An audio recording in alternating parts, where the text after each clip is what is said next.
जो मानव को कट्टर बना दे, बेवकूफ़ बनाए, उस धंधे से पैसा कोई चमकाए, कट्टरवादी बनाए, मूर्ख बनाए, वो रिलीजन नहीं, वो गुंडागर्दी है, वो आतंकवाद है जो इस देश में चल रहा है। सुप्रीम कोर्ट, हाई कोर्ट, फलाना कोर्ट, ढिकड़ा कोर्ट, चीफ जस्टिस, सब बेकार की बातें। अभी सुप्रीम कोर्ट को भी समझ में नहीं आया न्याय होता क्या है। कोई एक पद क्रिएट कर दिया, अगर उस पर हमने मदारी के जोकर बिठा दिए तो क्या होगा आपकी लोकसभा का, आपकी राज्यसभा का, आपकी विधानसभा का, जो आपने देखा है। 100 एमएलए एमपीओं को सस्पेंड कर दो और पीछे से चोरी चकारी से हाथ खड़े करवा के कानून पास कर लो। कहाँ होता है ये हाथ खड़े करके कानून पास? ये नॉनसेंस चल रही है देश के अंदर। दरअसल मुझे भी पता नहीं होता, जिस सभा में जिस वक्त मैं बोलता हूँ, सामने वाला जो भी जिस टाइप का माहौल होता है, जो मेरे अंदर से अपने आप निकलता है, मैं वो बात बोल देता हूँ। और मैं इसलिए बोलता हूँ बात क्योंकि मुझे अधिकार है भारत के संविधान से, राइट टू एक्सप्रेशन के हिसाब से। हमें संविधान के तहत और इंटरनेशनल लॉ के तहत, जिस पे इंडिया गवर्नमेंट ने साइन किए हुए हैं, मुझे एक अधिकार है, बोलने का अधिकार। बोलने का अधिकार राइट टू लाइफ यानी जीवन जीने के अधिकार के साथ उतना ही महत्वपूर्ण है। अगर आपके पास जीने का अधिकार हो और कोई आपको कहे बोलना नहीं है, सिर्फ आपको जान बकस देंगे, रोटी खाओ, पानी पियो, घर में बीवी भी कहे हलवा खाओ, मौज करो, बोलना नहीं है। कोई इस बात के साथ समझौता करने के लिए तैयार नहीं, पूरी मानव जाति। साथियों, जो समानता की बात हमारे संविधान ने एक्सेप्ट की, देश के लोगों ने आत्मसात किया जिसको, और जो तथागत बुद्ध की शिक्षाओं पे आधारित है, हिस्ट्री में जाके, गूगल पे जाके, चारों तरफ की किताबें पढ़ के हमने देखा कि इस धरती पे दमदार तरीके से किसी ने सच्चाई, वास्तविकता जाहिर की पूरी मानव जाति के सामने, वो तथागत बुद्ध थे। इस देश के अंदर पूरी दुनिया से गहरी बीमारी है और वो पूरा का पूरा हमारा समाज उस कैंसर से ग्रस्त है। उस बीमारी का नाम है वर्णवादी मानसिकता, वर्णवाद। और जिसको हम दूसरे सरल भाषा में कहें, जिसमें कोई शर्माने की और हेजिटेशन की बात नहीं, ये सर्वविदित है, वो है ब्राह्मणवाद। क्यों ब्राह्मणवाद?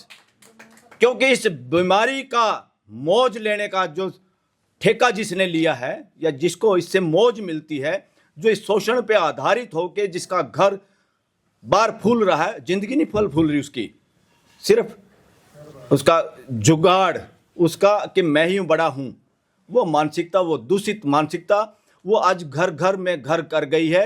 आज हमारे अपने घर में भी एक आदमी उस मानसिकता से ग्रस्त है तो पूरा घर में लठ बजता है, जो ये सोचता मैं ही चौधरी हूँ घर का।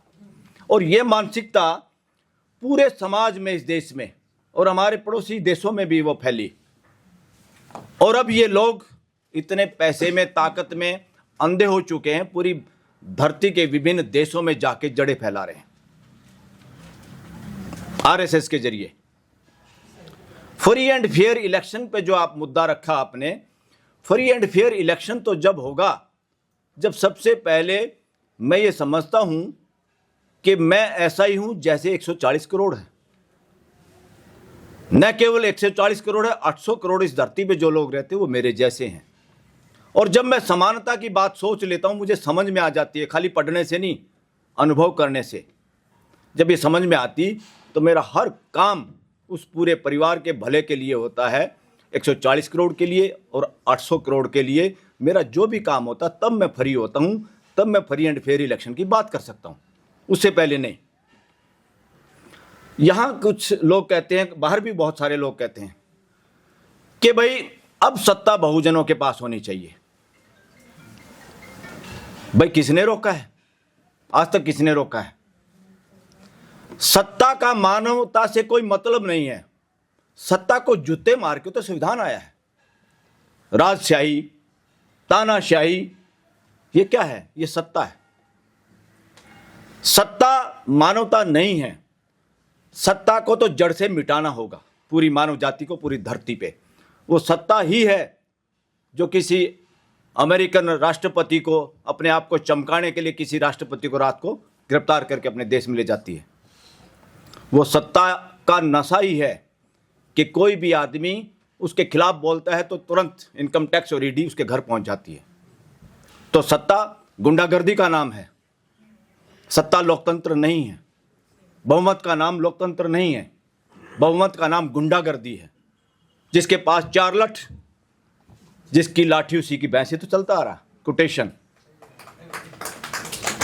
लोकतंत्र है पूरे घर की आवाज सुनना, पूरे देश की आवाज सुनना, सबकी आवाज सुनना, और उस आवाज में सबसे छोटे बच्चे की भी आवाज और बात सही है, नतमस्तक होकर उस बात को सर्वोपरि करना, उस बात को फूल चढ़ाना, उस आधार पे कानून बनाना, इसका नाम है लोकतंत्र।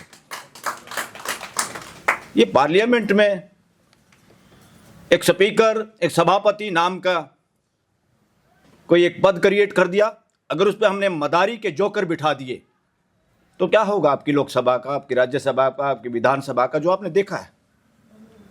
100 एमएलए एमपीओं को सस्पेंड कर दो और पीछे से चोरी चकारी से हाथ खड़े करवा के कानून पास कर लो। कहां होता है ये हाथ खड़े करके कानून पास? ये नॉनसेंस चल रही है देश के अंदर। पार्लियामेंटेरियन डेमोक्रेसी को समझ नहीं पाए, और यहां पर सरकार का पक्ष जो लोग लेते हैं, ये बात खुल के कहनी पड़ेगी। हमारे यहाँ पद हैं कानून, उसमें संविधान में, एक एडवोकेट जनरल, एक अटॉर्नी जनरल। उसका क्या काम है दोनों का? उनको कैबिनेट रैंक होता है। उनका काम है कानून की राय देना, संविधान सम्मत राय देना, सरकार को राय देना, न कि कोर्ट में आके बहस करना। ये गुंडागर्दी चल रही है इस देश के अंदर। कोर्ट में बहस करने वाले अलग वकील होंगे। वो अटॉर्नी जनरल, एडवोकेट जनरल का काम है ऑफिस में बैठ के चुपचाप सरकार को गुंडागर्दी ना करो, गलत काम मत करो, ये केस फाइल मत करो, ये जनता के खिलाफ है, ये काम है। और ये लोग क्या कर रहे हैं? एडवोकेट जनरल और अटॉर्नी जनरल, इस देश में करोड़ों का बिल बनता महीने में, ठगी ठोरी इस देश के पैसे को खाते हैं।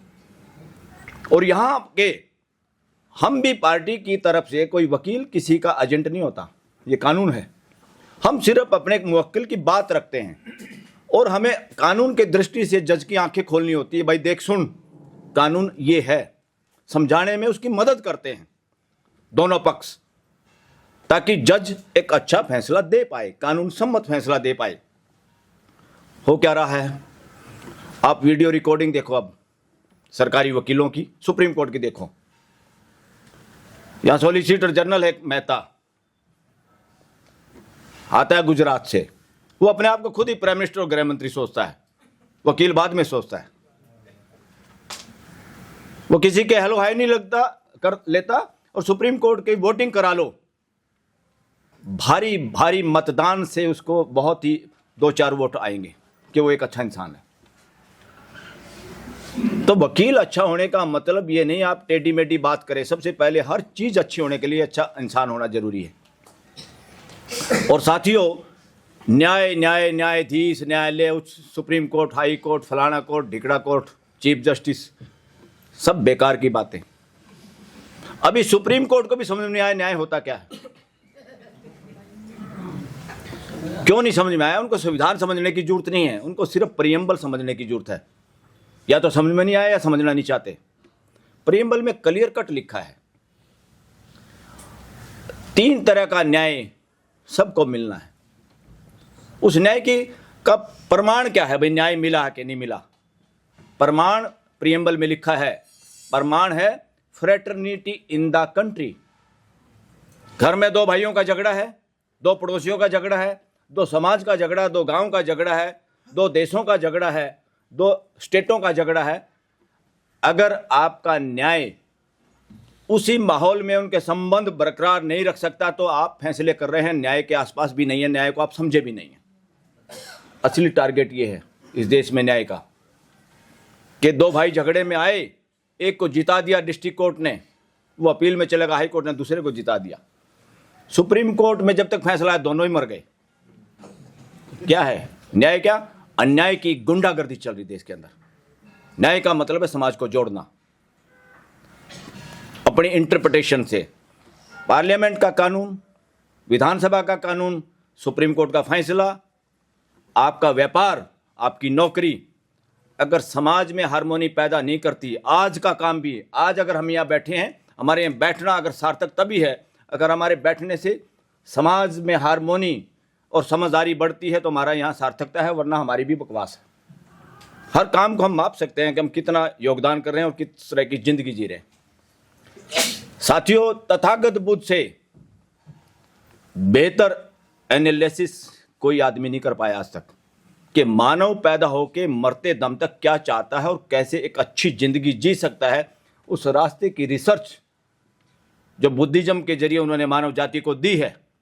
यूनेस्को भी आज मानता है कि सबसे ज़्यादा साइंटिफिक टेम्पर का कोई रिलीजन है तो वो बुद्धिज्म है। बुद्धिज्म रिलीजन नहीं है। दरअसल रिलीजन का मैं मतलब कुछ और समझता हूँ। जो मानव को हर संशय से रिलीज कर दे, मुक्त कर दे, उसका नाम है रिलीजन।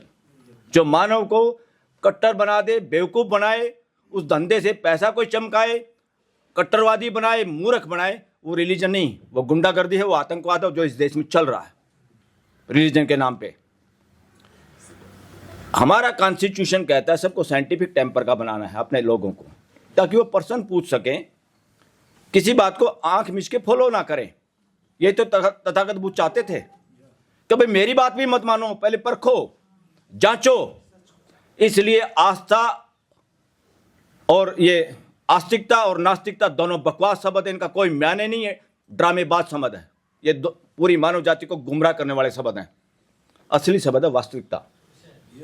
और वास्तविकता का प्रहरी इस धरती पे कोई हुआ है जिसने खुल के, हो सकता और भी हो, वो सामने ना आए हो लाइमलाइट में, मगर वो नाम है तथागत बुद्ध। और इस देश में मेजॉरिटी आज भी उसी विचार के लोग हैं जो ढोंग से बचना चाहते हैं, जो ढोंग में विश्वास नहीं करते। मगर जो वर्णवाद है वो इस तरह का पाइथन है, इतनी कुंडली मार के लपेटा देता है समाज को।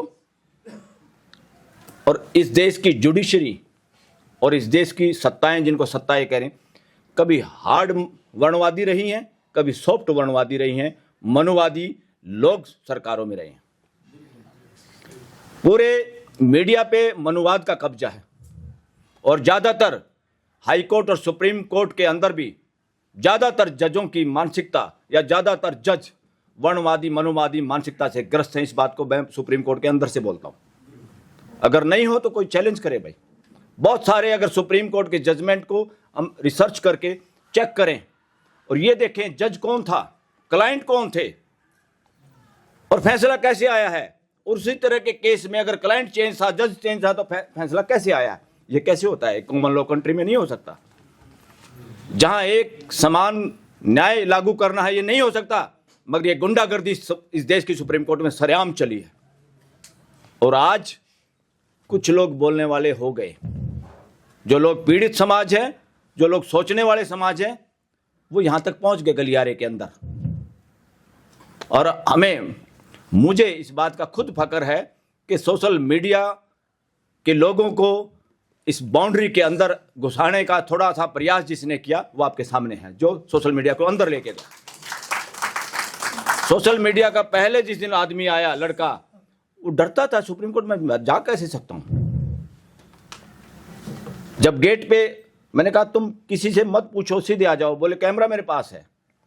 मैंने कहा कैमरा है तो क्या दिक्कत है, डब्बे में है ना, आ जाओ।